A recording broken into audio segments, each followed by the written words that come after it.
Well, hello and welcome once again to the DCL podcast, where we're inviting you to sit back, relax, and we'll be on our way shortly.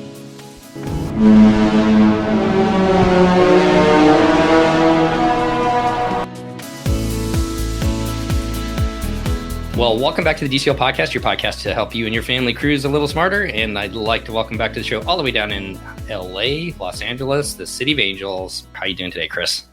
Pretty good. Bright and shiny Burbank. Bright suns, huh?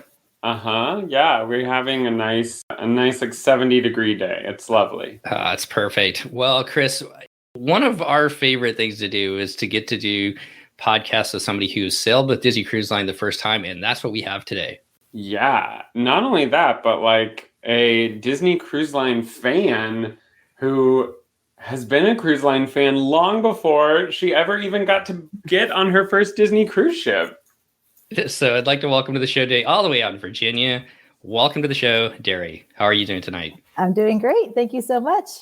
Well, thank you so much for coming on and sharing your experiences sailing with Disney Cruise Line. We were talking ahead of time that you reached out to us and started to help supporting our podcast and being part of our community a year and a half before your sailing. And then that sailing got canceled like a lot of other ones did. Yeah, that's true. It's almost a little embarrassing to see all these years of trying to participate and yet still not having been on any cruises at all. But yeah, I'm happy to have caught up now. At least I have one under my belt. So I feel like an authentic member now. I was so nervous. Club member. Yes. Yeah. Sorry, I talked over you, but I was like a little nervous. I was excited that you were finally get to go. And I was like, oh my God, I hope she likes it after all this time. So. I know. I have to say that on the flight down, and we had a very unnerving experience trying to get on our flight, and our flight was actually canceled and then reinstated when they were able to find a pilot who could take us. It was during like a very bad weather day. So flights all across the country were being canceled. So we finally got on the flight. It was like 5 hours late. It was the night before the cruise, and we're flying down to Miami from Baltimore. And I turn on the DCL podcast to listen, to entertain myself on the flight down. And one of the first things I hear is Chris talking about, gosh, I feel so bad for all the people that have to take a COVID test after they fly, to their cruise or drive a long distance. And what are they going to do if they don't get on? And then I was like, that's true. We still have to take our COVID test at the port tomorrow. But anyway, it's all good. It has a happy ending. So, well, I'm glad you made it down there in time. And, that's us over here at the DCL podcast, just making you feel, putting you on pins and needles before your cruise starts. Right, Chris? Yeah, we love existential dread. Well, let's just talk about your cruise first. I'll give you a little backup here. You guys sailed on the Magic of 5-night featuring stops at Castaway Cay, 2 days at sea, a stop at Cozumel, and then back to Miami. Derry, before we jump into it, give us a little bit of your Disney background. Had you been on a cruise before, and what do you and your family love about Disney? Well, I had never been on any cruise before of any kind, and maybe because I grew up largely outside of Chicago, kind of with the Lake Michigan, but otherwise landlocked there.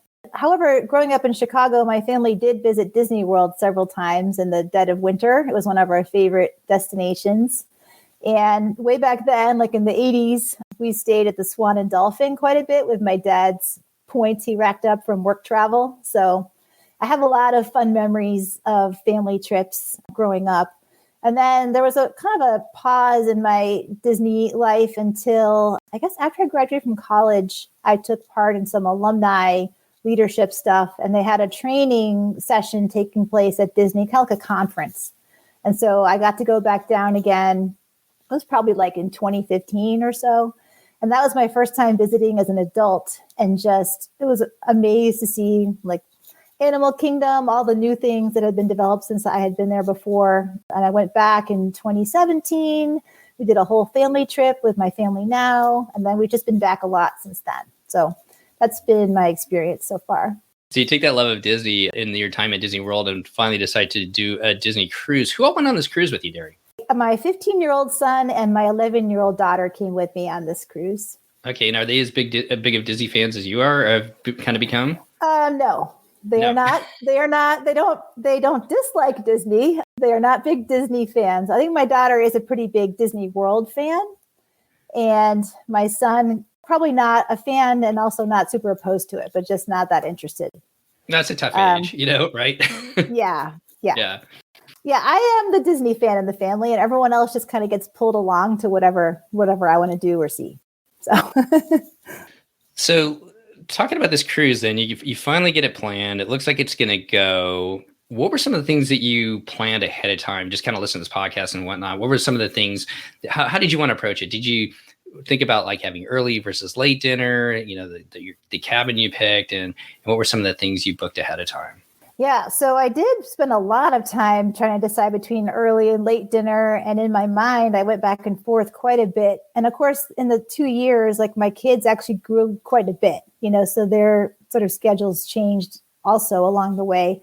So we did have early initially, and then I shifted to late when, after talking to a bunch of people from this group, and also my travel agent, decided it might be better for us to have more time during the day, especially with like the 2 days that we're at port, being able to come back and see the show and then do dinner instead of having to get ready for dinner so early, like in the late afternoon, even it seems like for the early dinner. So I was a little nervous about that because we eat dinner on the early side normally at home, but it actually worked out perfectly in the cruise. I kind of lost track of time anyway. I was like, what is time? It was a completely different universe on the cruise. And that was great to have that extra time built in.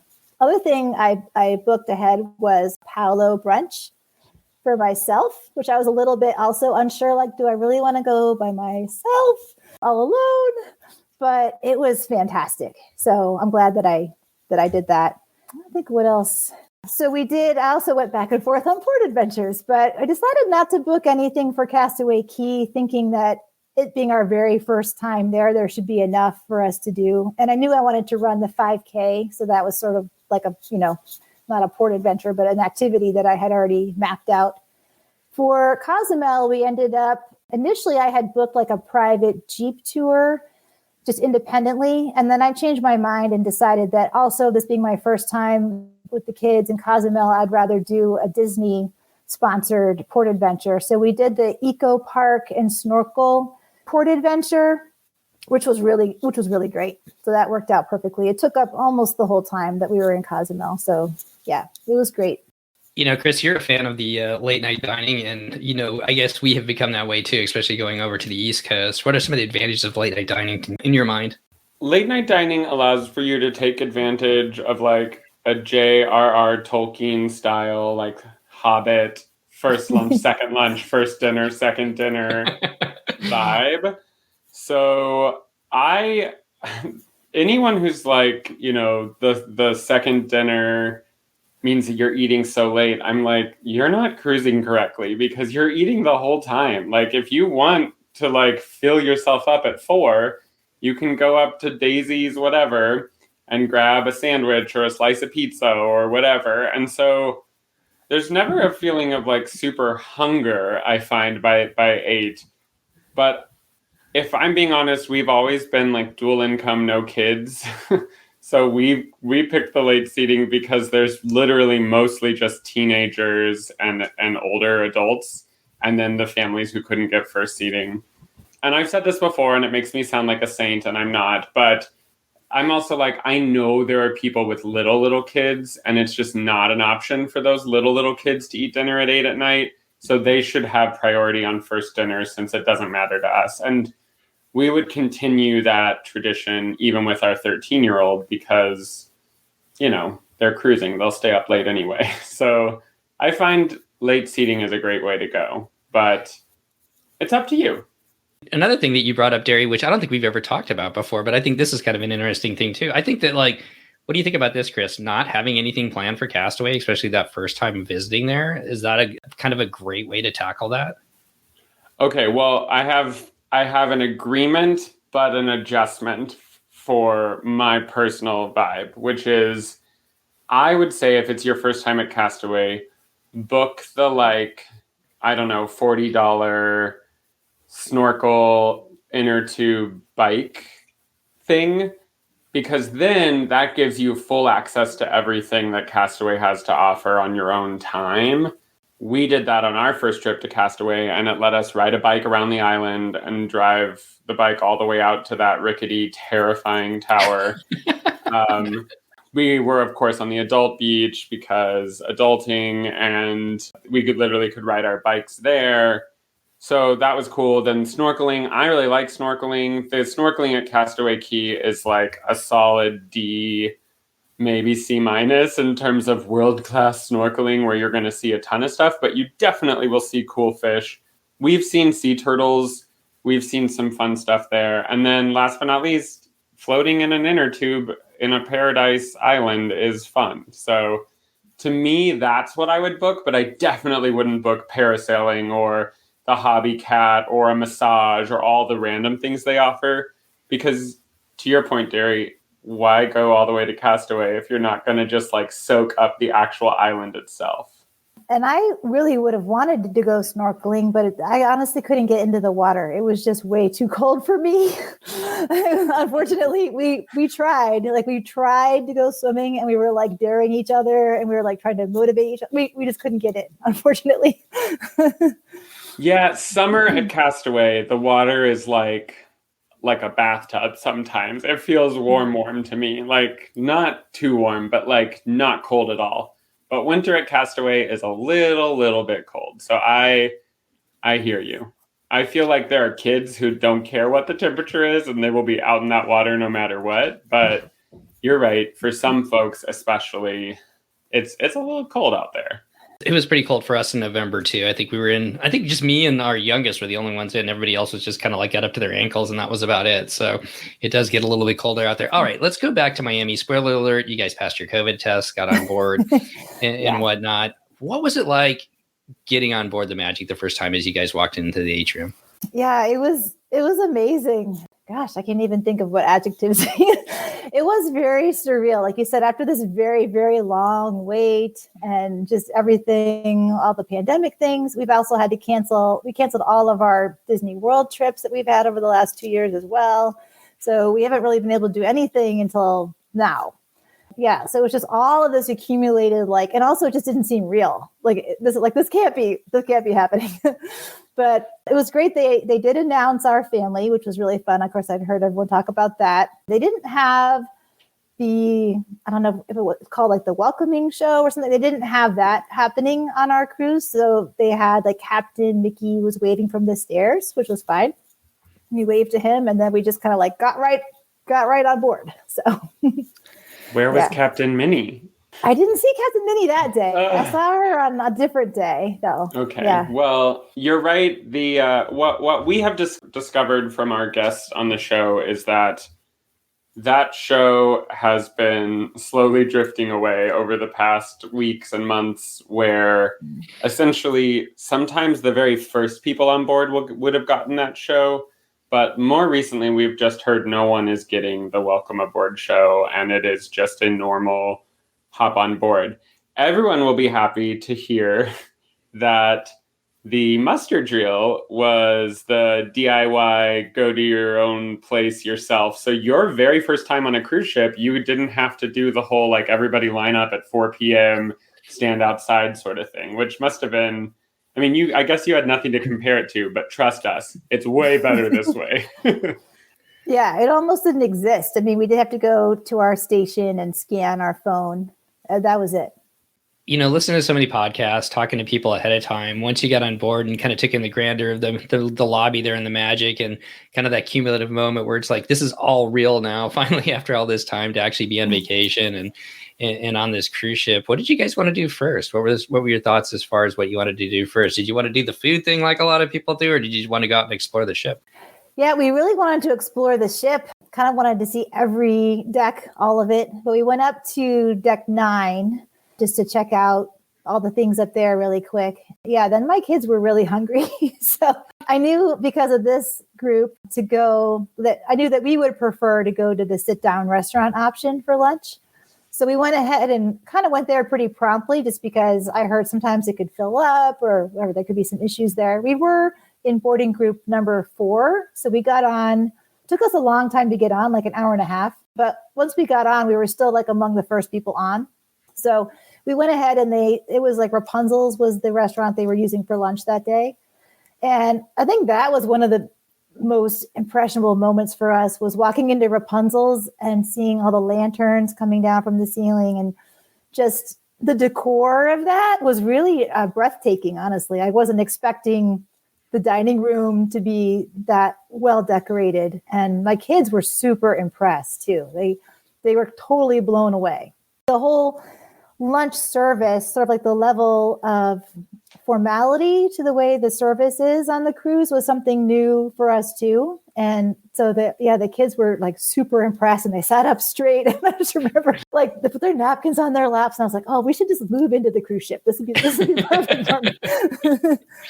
Yeah, you're right. I feel like when you get on the ship for the first time, it is because it's, all included. Obviously, there are certain dining experiences that are an upcharge, but just to like, even when you're like, wait, I can order dessert and not pay more for that dessert, it's just included in the lunch meal.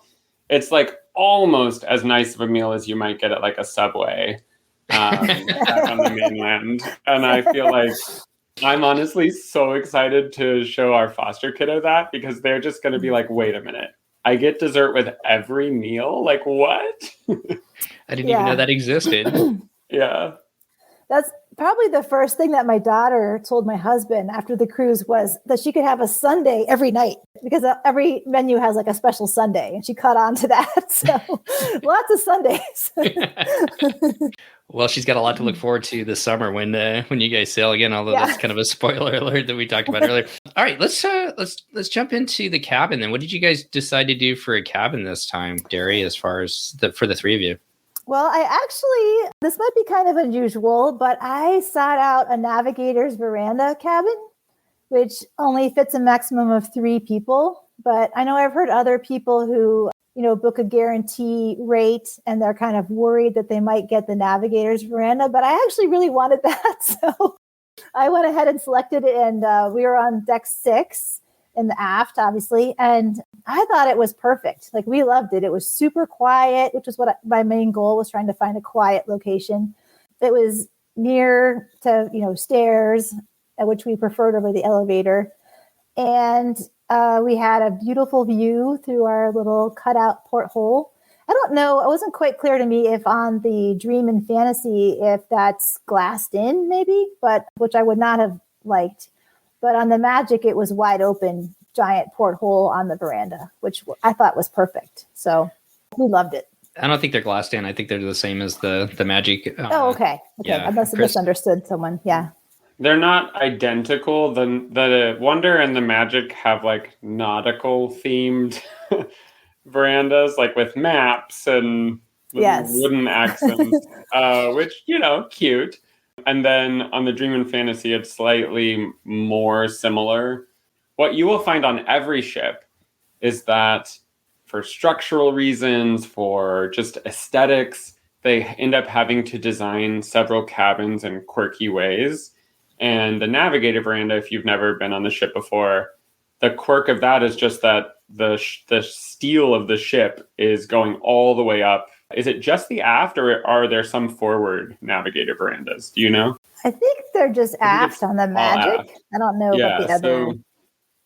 So the steel just sort of goes straight up the side, and they still want to be able to have verandas in those rooms. So instead of making the motion view with glass windows, they have circular cutouts where you still get the fresh sea air, but you don't have the plexiglass that gives you sort of broader views of where you're at. But they're slightly cheaper, and people do seek them out. To your point, Derry, people love that. And I think you'll see on every class of ship, there are little rooms like that where people are like, I prefer this room because it's slightly cheaper, but it still has this cool thing. Or Steve, Christy, and I think that on the Wish, the big popular thing will be having a room on the bump outs, because the sides of the Wish, they're like on each side, there are 2 times when the ship sort of forms like this half circle bump out where the rooms seem to be larger. The balconies seem a little bit wider maybe, or a little bit deeper.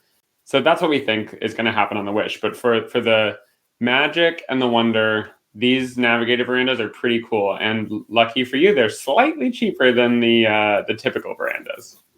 Yeah, so we actually, having rebooked a couple times to get on this cruise, we earned some future cruise credit when Disney canceled our first cruise. And in our first cruise, we were going to be going on a 4-night in an ocean view stateroom. And so actually by using our future cruise credit, we could upgrade to this 5-night in the Navigator Veranda without spending any additional, funds of our own. So it worked out really nicely for us.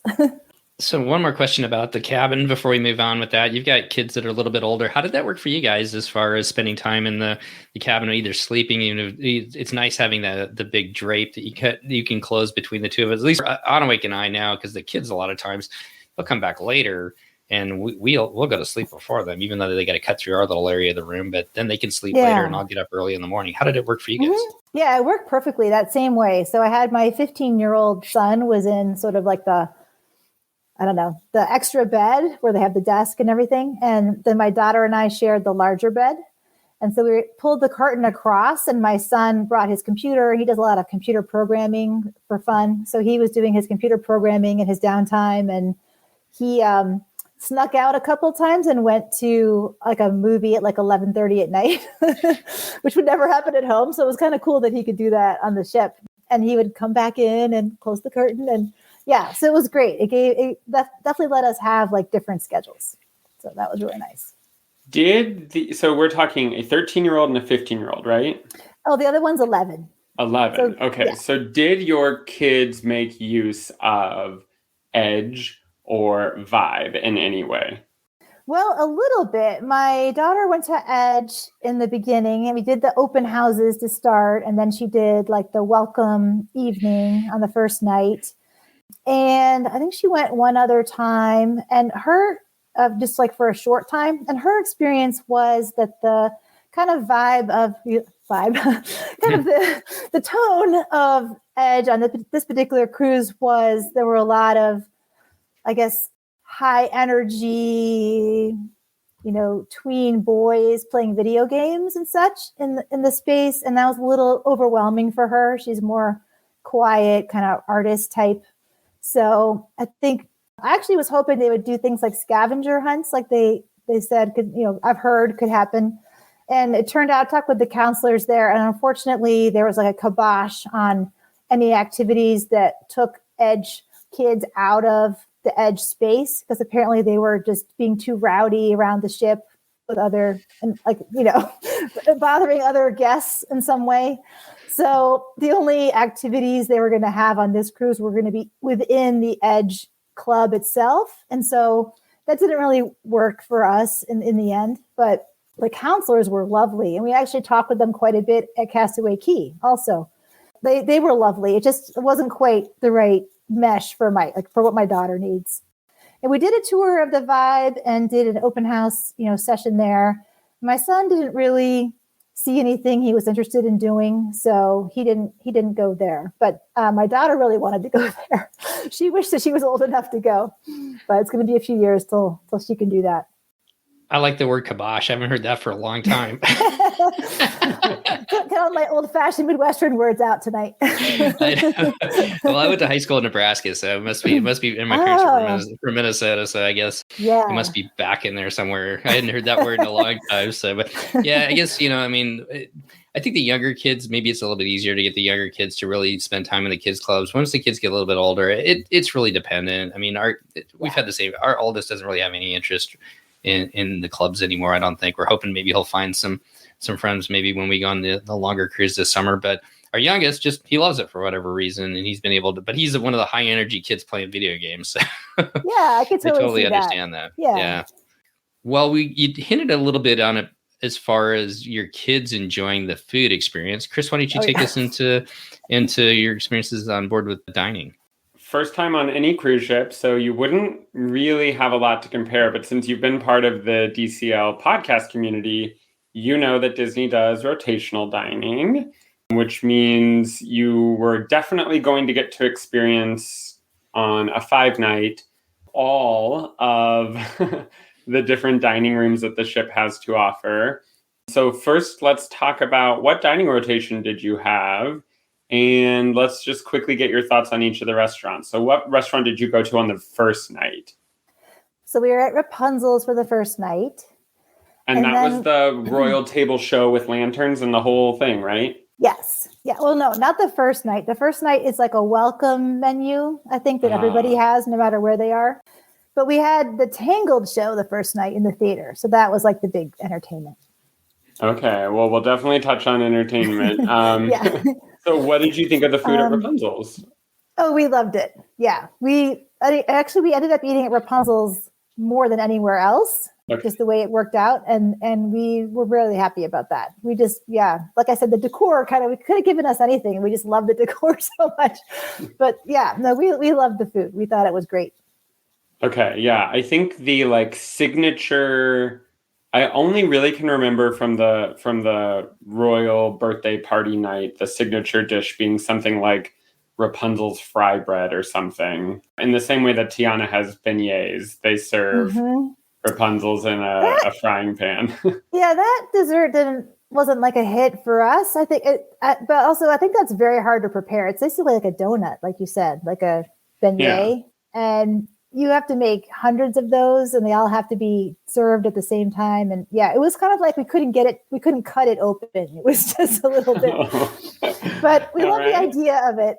We did the thing where we each ordered a different dessert so we could all try everything. So we basically, tried everything that they offered.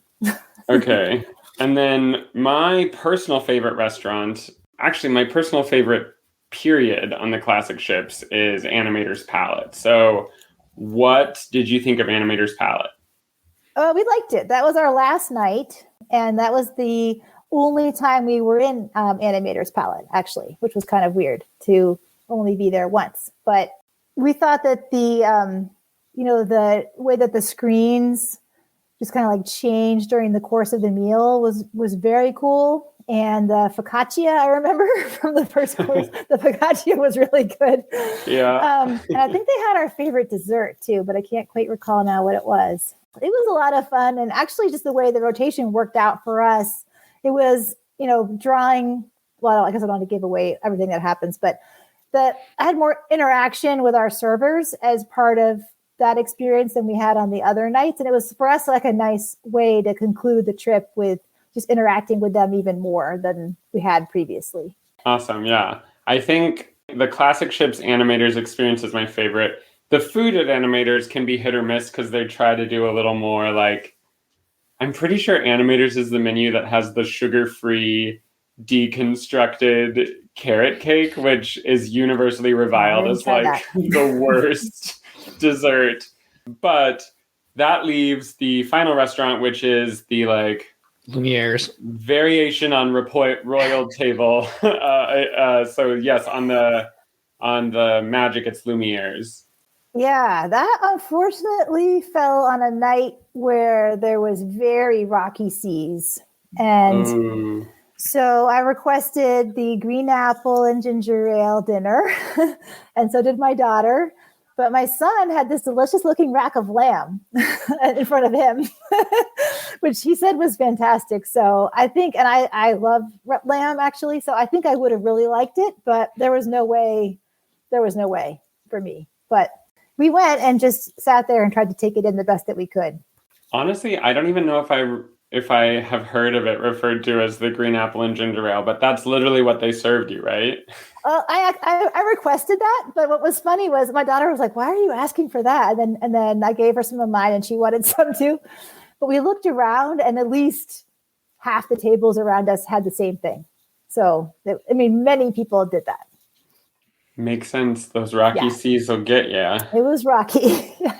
Did you take anything for it all? Did you try a patch or anything like that? Well, I had brought a whole bunch of medications with me because I have motion sickness on land in certain situations. It's not often, but often enough that I thought I should bring something. So yeah, I did have Bonine and Dramamine, and I took the Bonine earlier in the day. That didn't seem to really help me that much. So I was waiting till after dinner, after I got the kids back in the stateroom, to take the Dramamine because I was worried it could knock me out. And as soon as I took that, within maybe 15 minutes, I was totally fine. So I think now that I know that, I'll just take it earlier. And, if that were even to happen again, I think it was unusual that even happened. So it's pretty rare. I think that's what Onaway takes is the Dramamine. I know, Chris, you've tried several different things too. So Yeah, Dramamine is like the only thing available to me because I have a terrible reaction with the patch. Dramamine works, and because I found that random C-band thing that electrocutes your wrist, I have found that I can manage in those situations. But, you know, it is in my mind actually the largest drawback to cruising is that it's such an interesting industry where like you can have like half of your passengers not feeling good at any given time because of a rocky sea or something like that. But Disney, they really try. Like one tip that I tell people is you don't need to bring or buy Dramamine. They have like a giant bowl of it. Like it's literally like Halloween candy down there on deck one or whatever outside of the medical center. So you don't even really have to go in and ask for it. So yeah, Dramamine is probably one of the go-tos. If not, try some of those other remedies. But it sounds like it was not great, but also it didn't ruin your trip. Motion sickness. No, I mean, I was kind of expecting some kind of motion sickness because I've heard that quite a bit about going to Cozumel. So once we chose that itinerary, I knew that could happen. And it was really short-lived. It was just that one evening. And yeah, we were fine. That's a good point. We had the same thing when we went to Cozumel last February too on the Wonder. It was pretty rocky once we got down there. Nice, the whole northern part of the Gulf of Mexico, but once you get down to Cozumel, it was pretty rocky. Let's touch on one other thing quick with the food. You said you went to Palo Brunch and you did it by yourself. What was brunch like? I'm sure it was wonderful, but how was it? How was it dining by yourself like that? Do you have any thoughts about that for others that might be in the same boat?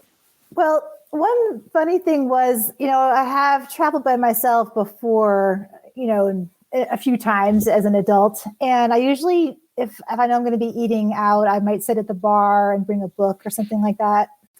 First of all, this was a big mistake. I should have brought a book on this cruise, not for Paolo, but just in general. I forgot that I would really not have use of my phone and how much entertainment my phone provides me now. And so it didn't even occur to me. I have this big stack of books on my nightstand. I could have just brought one. So anyway, that was a big mistake. Definitely bring a book with you if you're going on a Disney cruise.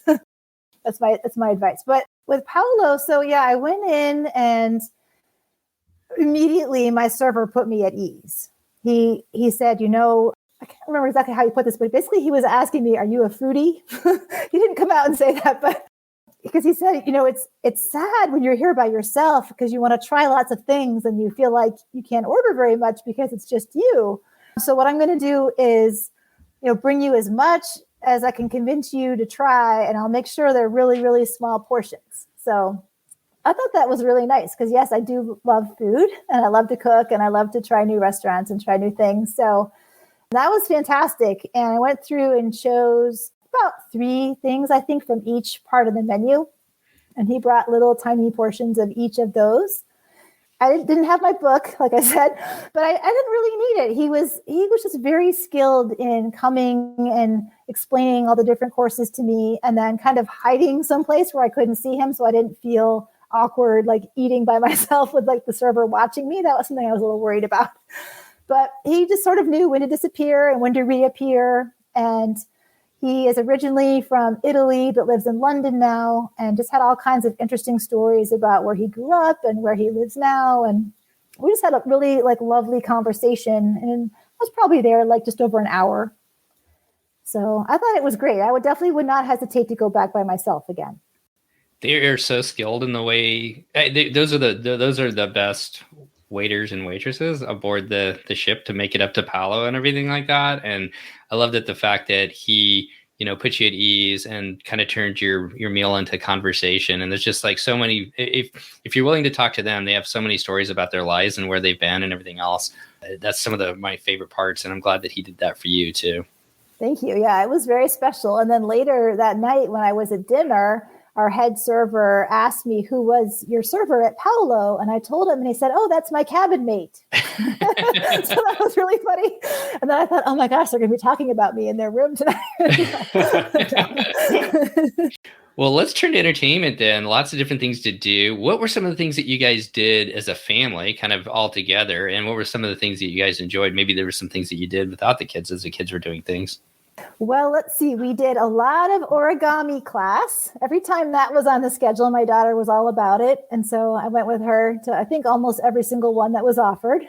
We did a lot of the animation classes. We did a couple of the trivias, which I think I got like 2 points on one. And it was very embarrassing. It was like very sobering. And then we went to the Disney parks one and I maybe got like 20 out of 40 or something. So I have a lot to learn. There's just so much I don't know about the Disneyverse, obviously. It was embarrassing, but it was fun. And we tried bingo for a session too, which was really fun. Let's see. I think that's all that we tried, like in terms of that kind of entertainment.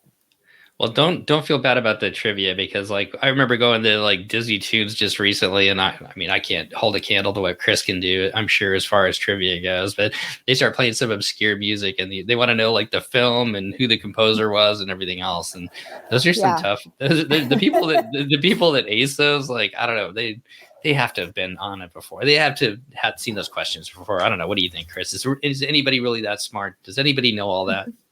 I can just tell that neither of you have ever been to D23 Expo because the amount of Disney fans that exist in the world, the hardcore Disney fans who know way too much, they could put me to shame. I know too much, and I don't know even half of what some of these hardcore fans know about the most random things, especially because I am very admittedly a new school fan more than an old school. I am okay with the classic movies, but they don't hold the same nostalgia for me. To me, a classic Disney movie means Little Mermaid or older, or newer rather, not like Peter Pan or, I don't know, what are the other old ones? Snow White. So for me, I like Disney a ton, but I'm more so into like the Luca and Turning Red. Oh my gosh, such a good movie. So anyway, I sometimes fail when they're like, tell us what color Cinderella's dress was during the opening sequence of whatever. And I'm like, I don't know. I've only seen Cinderella once. So anyway, that's where I fail. I've only seen her once, and it was earlier today in the lobby. So. Yeah, alone in the movie theater. Yeah. All right, Chris, I know you're a fan of letting your hair down. Why don't you ask Derry about her time seeing Tangled the musical? Oh, nice transition, Steve. I've been working on that one for the last 5 minutes. I can tell. You must have been practicing with On Awake. Okay, so you did see Tangled. Tangled's a great adaptation, and I want to say there is new music that is not in the movie that's just on the ship. So what did you think of the production of Tangled? I thought it was great. I liked the length of it. I thought the actors were really talented, especially the woman who was playing, is it Gothel? Like Rapunzel's Mother knows best, yes. Yeah, she was super talented. I mean, they were all talented. She sort of stuck out for me. About halfway through, they abruptly shut the curtain and said they were having technical difficulties. So I was like, uh-oh. We just waited. Some people left, but it really wasn't that long. I mean, it was maybe like 10 minutes, but I was thinking maybe those people who left have already seen this show and it wasn't worth it to them to wait, but it was definitely worth it for us to wait. And they did restart after about 10 minutes or so, 10 or 15 minutes. So yeah, we got to see the whole thing as far as I know. It's kind of like Rise of the Resistance, right? If you've never seen it before, you don't know if you've seen the whole thing. But yeah, it was very well done. And again, like I've heard this so much on the podcast, you're just kind of amazed by, the technical aspects of a production like that at sea. And afterwards, that was my daughter's reaction. She said, I can't believe that we're on a moving boat right now. And it feels like we're in this theater, like a theater on land with this production. So we definitely all felt that way. It was really amazing what they're able to pull off. Really grateful that we were able to see it. It was great. One thing that, unless you're like a big fan of like Broadway style theater, that people don't always know is that the automation of moving set pieces and lighting changes and all of that means that if one little thing doesn't work, they have to stop and reset. because literally you could hurt people if a set piece didn't move when or where it was supposed to. It's the same thing on Broadway. In fact, when we went and saw Frozen on Broadway, which is considerably more technical than what is on the ships, there was a time when, and it's sort of jarring because the stage manager has like a God mic and they'll be like, all right, folks, we're pausing the show. And it comes out of nowhere and you're just like, whoa. And then everything turns dark and the actors just like walk off stage and it's awkward and whatever, but they have to do it for safety. So you did the right thing by sticking it out, because usually it's just like reset this, move this, put it right in its place, and then click play on the automation and everything moves back. So that's kind of cool. You got a little behind the scenes moment. Yeah. They probably had one of those shows where the adults are playing kids' dreams or believe. Yeah, so last night they did the Disney Dreams, and I thought of you. Absolutely. Famously, I love those shows. I was like, oh yes, this was the show Chris was talking about. I kind of had the same reaction too that I've heard everyone else say, or most people have said here on the podcast, that it's a lovely amalgamation of different Disney tunes. The actual story doesn't make a lot of sense and doesn't necessarily really add much to it, but the music is really well done and it was very enjoyable. And I think it is a nice way to wrap up. It's kind of like a survey of Disney, right? So it's a nice way to kind of end your Disney experience. So I thought it was great having that on the last night. Yeah, and they do an amazing Circle of Life. That was amazing. Yeah. And I like the projections too. The use of projections was very good.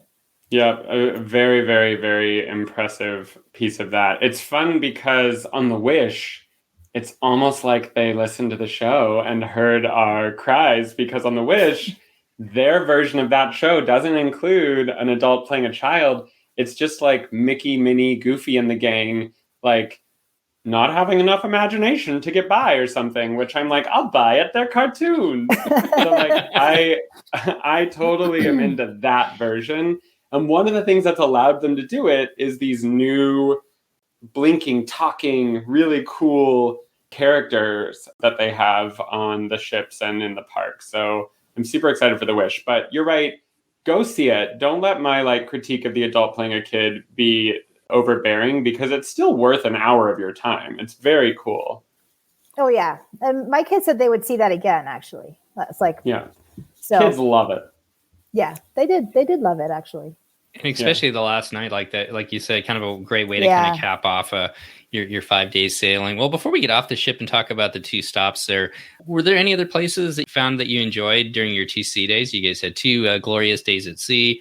Did you go up to the pool deck anywhere, or did you hang out at the Cove Cafe? What were some of your favorite places to hang out around the ship? Yeah, well, I did start every day at the Cove Cafe getting my daughter a hot chocolate, which they put, decorative characters on, which was very nice. Very nice of them. And I got some pastries for the cabin. So I really enjoyed that, walking over there at it was probably 6:45. We did visit the pool deck and see a couple movies on Funnel Vision. We didn't swim in the pool. I think it just seemed too busy to us most of the time. And I don't know, didn't seem necessary because we don't actually swim that often. And for us, swimming at Castaway Cay or trying to in the cold water and in Cozumel was enough swimming for us. But I'm really hoping that next time that I visit the Magic, I can try the slides, because I really wanted to do that. I'm a big water slide person. So you didn't do the aqua dunk at all? No, we didn't do any of that. There's just so many things we left for a future visit. So that was one of them. But yeah, I guess we went and saw movies on the sea days. They did have Turning Red, which was great, because we actually had seen part of it on our TV at home, but it was great seeing it on a big screen like that, which isn't an option where we live. So that was really special. Yeah, that is cool. I love watching movies on my Disney cruise. Some people are like, wait, why? You can go play trivia or do all these things. And I'm like, yeah, but it's fun to see these shows and these movies on big, big screens in the dark. Were they serving popcorn yet? Yes. Probably not. Oh, they were? Yes. Okay. See, and the popcorn. Yeah, yep. I love that.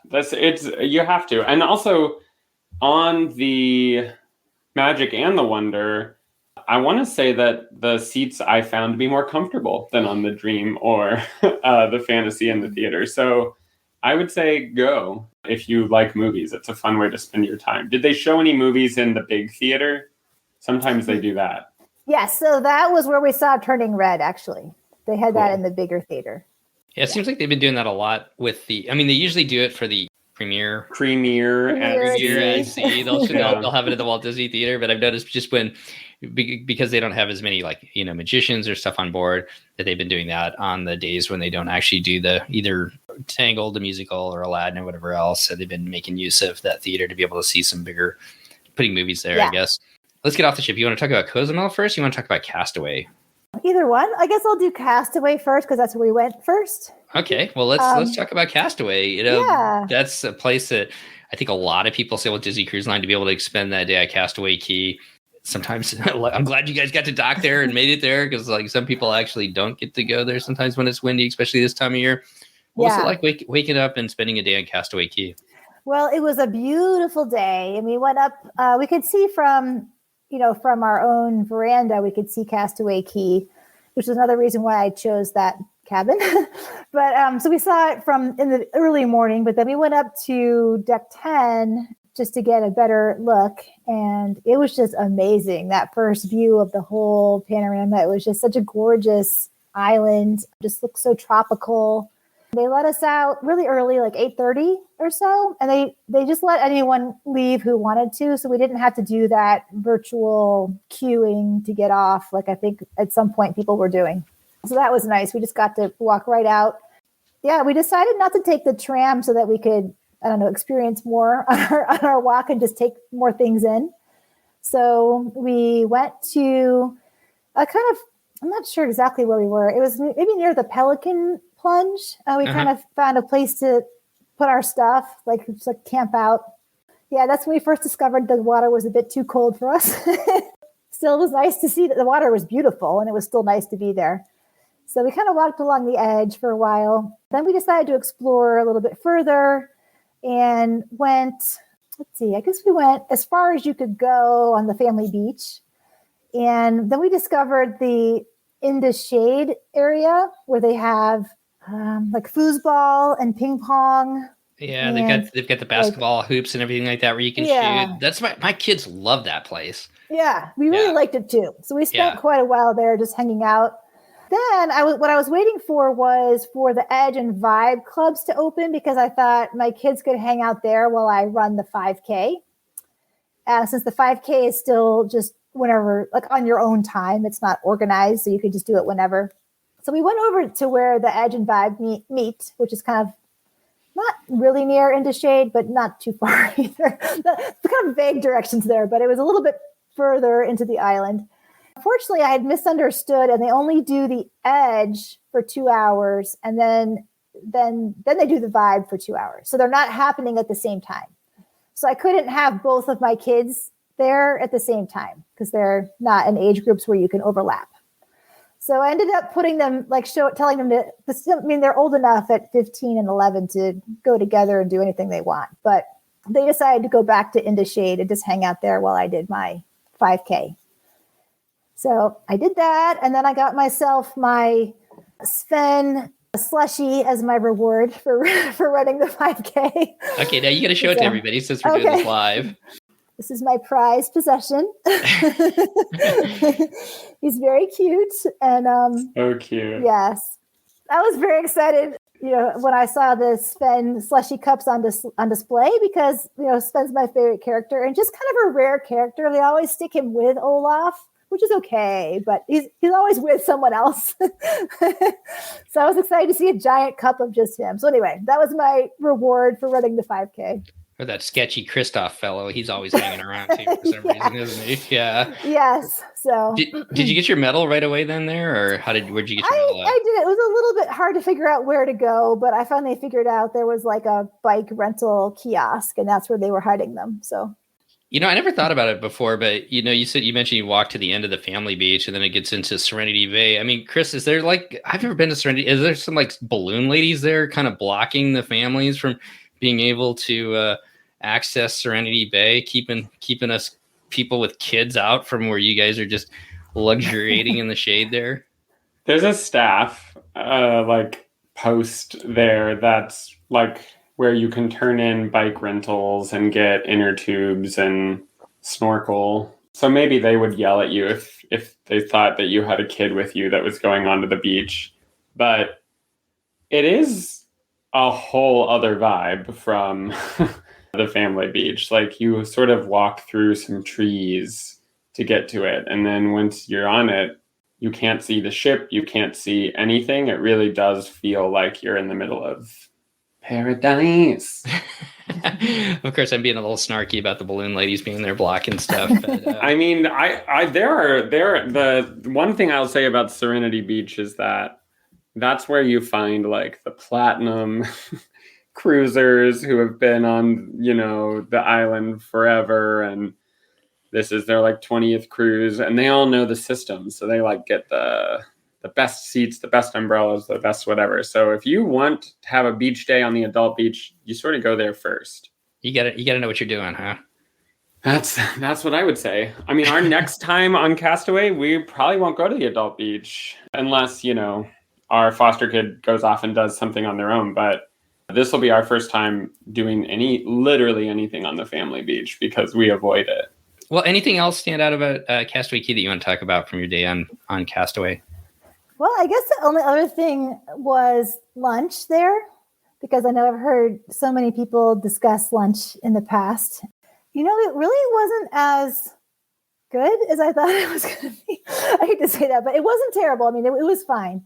And I just having any kind of food in that environment must be very challenging to make. So it was, totally understandable. But yeah, I thought the salmon was delicious. My daughter had chosen the salmon. I had chosen a hamburger, and I just didn't think it was very good or very well made. But it was great to have. We got a brownie and put like soft serve on it from the soft serve machine, and that was really good. So yeah, I see people do that with the cookies too. They get the 2 cookies and put the ice cream in. Yeah. And I gotta agree with you on the hamburger. The hamburgers are not the best. So I think I just chose the wrong thing. But yeah, it was a lot of fun. I mean, it's just fun to be able to eat out there in the first place. So that was great. Well, let's turn to Cozumel. What you guys booked an excursion, stayed with DCL this time and booking your excursion. What did you guys do and how was that? Yeah, so we did the Punta Sur Eco Park snorkel trip through Disney, and that was great. I will say that the one thing that was a little bit less comfortable about it was the vehicle that the tour company used to take us to the eco park was like an open air, kind of like a safari truck almost, I guess I would say. And it was just super bumpy. The trip, we're just kind of like flying all over this thing. Not great for people with motion sickness maybe, but it was a beautiful day and very windy. So we actually did our snorkeling at a different location than they normally would take you to. We did our snorkeling at a place that's pretty close to where the Magic docks. And that was beautiful. The kids couldn't come with me because the currents were just way too strong. So it was like just adults only in this situation. So we had like a shorter time, maybe like 25 minutes, and it was supposed to be like 45 or something like that. But snorkeling in Cozumel, you just have to do it if you're into snorkeling at all. And it was amazing and beautiful. And I hadn't been snorkeling since I went to St. John like 19 years ago. So after a 19-year hiatus, I just thought it was fantastic. So that was great. And then the eco park itself is really nice. They've got amazing beaches there. I think the beach there is probably a world-class beach. Just the white powdery sand, amazing blue water, just everything that you sort of imagine when you imagine an amazing beach. And we had lunch on the beach, and they had these beautiful table things with like the thatched roofs over them so you could be in the shade, and that was fantastic. We got to climb up a lighthouse as part of the tour and have a beautiful view of the island. And then they brought us back. The whole trip was about 5 hours, I think. I would definitely recommend that for people who like to be hiking and snorkeling. And what time did it leave the ship? Just out of curiosity, do you remember? Was it like later in the morning? I think it left at like 9. I like the idea that you had food with you. I know that there was a couple of people on our trip when we went to Cozumel. I can't remember what they did, but they did not have food included in their their tour, and it was like 5 hours, and they didn't bring any food with them, and they were starving when they got back. And if it's going to be a long tour, that might be something, especially on the islands, that you might look into. So a nice day in Cozumel. Before we finish up, I know you kind of mentioned ahead of time, and there's one topic I want to talk about for sure. Yeah. But you kind of mentioned before we started recording that there were some things that they were different than what you thought they were going to be. Do you remember what those were? Yeah, one of them was, I felt like an idiot, honestly, on the first day, because I knew Chris had taught me from a previous podcast that our dining rotation is not going to be on our Key to the World card. It's going to be in our app, and that's okay. And everyone can use their app and know how to operate their phone and find, right? So I was like, well, of course I can do that, right? I could look at my app, and for the life of me, could not find my dining rotation. So we get to the point where we'd seen the Tangled show, and we need to go to dinner, but we don't know where to go. I kept thinking like, well, I'm going to figure it out before dinner. I'm going to figure it out. Like, I don't need help. I'm going to figure it out. And then I finally just broke down and went to guest services after the show. Thankfully, it was just an IT issue and not something that I was doing wrong. And they said, actually, none of the passengers are able to see their dining rotation right now. And I was like, oh, okay. Thank goodness. It's not just me. That must have been like mass chaos that first night with people trying, well, where do I go? I don't know. Yeah, there were a lot of confused people in line with me. So I quickly figured out, okay, it's not just me. So they just wrote down our dining rotation on like a piece of scrap paper and gave it to us so that we would know. It was very old school. Yeah, so that was one thing that was just like really different than what I was expecting, I guess I'll say. And then you guys were part of rescuing some people at sea. Could you talk a little bit about that? Yeah. So the day after Castaway, we had a day at sea, and we ate breakfast. Every morning we decided to have breakfast in like the sit down breakfast, which worked out really well for us. And we went up to deck 9 and then 10, I guess, also just to take a walk around. I saw like a little ship, a little tiny boat coming toward us. And I thought, well, that's really strange. Like normally, little ships would steer clear of giant cruise ships. So I thought it was strange, like this little ship that didn't look like a pilot ship or anything like that was coming up pretty close. And then I saw that the crew members from like the engineering department with the yellow jumpsuits kind of started gathering along the railing. So I went to talk with them to ask what was going on. And they said, oh yeah, they're, 3 refugees coming from Cuba. The captain said, we're going to try to pick them up. We were really surprised about that. My daughter had recently been studying refugees at school in a history unit, really from all different periods of time. And so she was super interested. But I think not a lot of passengers noticed what was going on. I mean, everyone was kind of busy doing whatever activities they were doing, or maybe they were still resting in their cabin, at that hour. We were able to watch, opened up some sort of door on deck 1, and like threw them a line and brought them in. And then later they just left their boat to drift away. So we saw it later from our veranda. But after like maybe 15 minutes or so after they had rescued the 3 sailors, the captain made an announcement and told us that, they were kind of in fair health, but they were going to be given medical care, and they're going to be quarantined on deck 2 and taken to Miami. So that's what they told us about them. Interesting. So your daughter's studying refugees and then actually seeing that happen. I mean, what a kind of moment for kind of, or what an experience to be able to see that happen. So I've never heard that before. Yeah. I mean, I've heard of people being rescued at sea and everything like that, but not with the cruise ships. So. Yeah, I didn't know. Apparently, it's something that's been happening more often recently, which I wasn't aware of. But I found out afterwards that some people are figuring out like where the cruise lines are going through, like the lanes, I guess, for cruise ships, and knowing that they have to be picked up if they go there. They're trying to, and it's actually a very dangerous thing to do, but they're trying to be rescued that way. But yeah, I mean, honestly, it was a very powerful moment because definitely, already felt so privileged to finally be on this cruise after waiting so long, and then realized, in juxtaposition with the lives of these people, it was just a whole other universe, and just really grateful, to be in the position that we're in. So I think it was and then my kids and I also had a good conversation about that, having viewed the people being rescued. So yeah, I think it was great. It was a great grounding experience in the middle of this luxurious experience that we were having. Yeah, definitely well said there. Well, as we kind of finish up here, Derry, is there anything that we haven't touched on that you wanted to talk about tonight about your first cruise? Well, we kind of touched on it, but I just want to emphasize something that was one of the most special parts of it for me was really the freedom that my kids had, or that I gave them on the Magic. It was just great after a couple of years of literally being isolated in our home, that I felt safe with knowing where they were going to be, that they could just go anywhere on the Magic that they wanted to. And my son could escape and go to a late night movie while I was sleeping, and that was okay.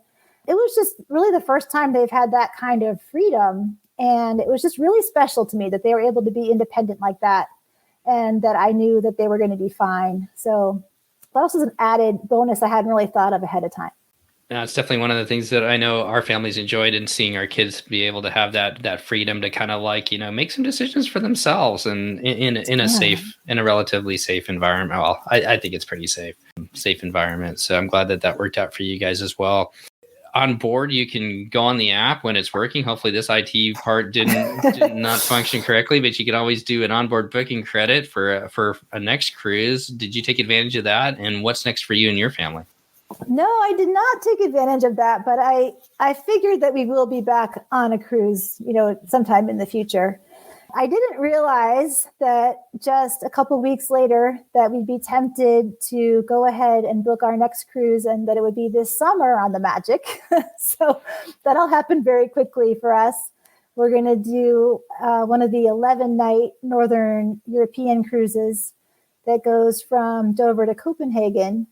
And they recently changed up the itinerary. They unfortunately had to take out St. Petersburg and Estonia, and I think maybe Latvia possibly, and fill in with some other destinations. But for us, this is a great opportunity to introduce our kids to Europe. They've never been to Europe.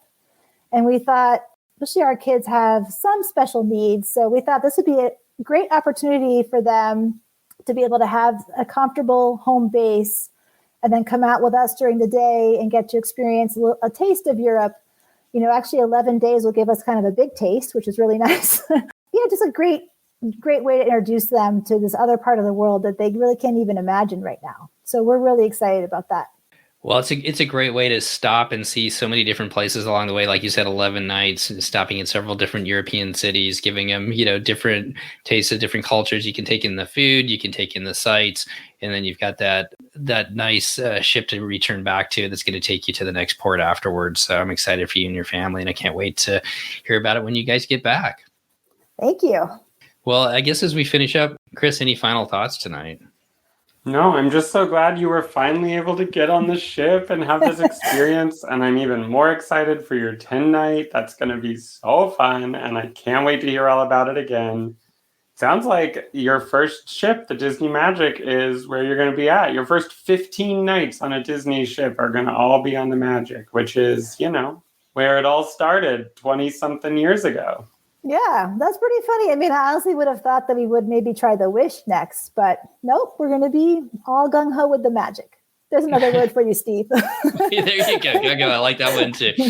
All right, Derry. Well, I'm so excited I'm so happy that you and your family finally got to get this sailing in. I'm glad that it turned out to be what you wanted it to be, able to, kind of escape what we've all been kind of, shackled into for the last couple of years. How's that one? Shackled? Is that a good one? I don't know. I don't know about that one. Yeah, let's not be shackled anywhere. I don't want to be shackled anywhere. But in all honesty, I'm glad you guys were able to get out on the seas, kind of, and spend time together as a family, and really just enjoy each other, and then also get to see some different things and be away from home for a little bit too. So thank you, Derry, for sharing your experiences tonight. Thank you so much for all you've done for our podcast. And we want to wish you the best this summer on that next sailing. And please, please, please, when you get back, let's talk about it. Oh, I'd love to. Thanks so much for having me. This is so much fun. All right. Well, all the best, and we will talk to you soon. Goodbye, everybody. Bye. Well, that's going to wrap up our show today. I really want to thank Derry for coming on and sharing her and her family's experiences as they finally got to set sail on the beautiful Disney Magic on a wonderful 5-day cruise out of Miami. And we look forward to bringing her back on when they get back from Europe for that just epic cruise through Northern Europe.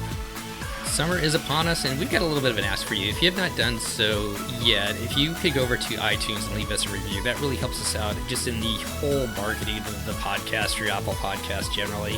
And gets the show a little bit better known when people search for Disney cruising and kind of Disney cruising travel.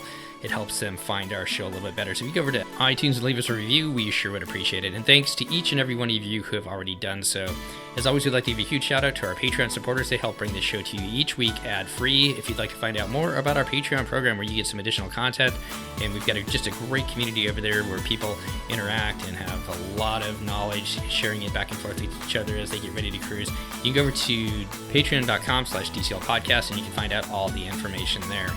Well, summer is upon us. If you are heading down on a Disney cruise, if you're heading out on Adventures by Disney, heading down to the parks, or just dreaming about what your next vacation is going to be, on behalf of myself, Steve, Christy, and Chris, all of us here at the DCL Podcast, we want to wish you to be well, enjoy time with family and friends, and we'll see you next time on the DCL Podcast. The DCL Podcast is not affiliated with the Disney Cruise Line, Walt Disney Company, Adventures by Disney, or Run Disney. All of the opinions expressed on our shows are those of the hosts and the guests who appear on the show. If you have any questions about any of these products, please contact the Walt Disney Company.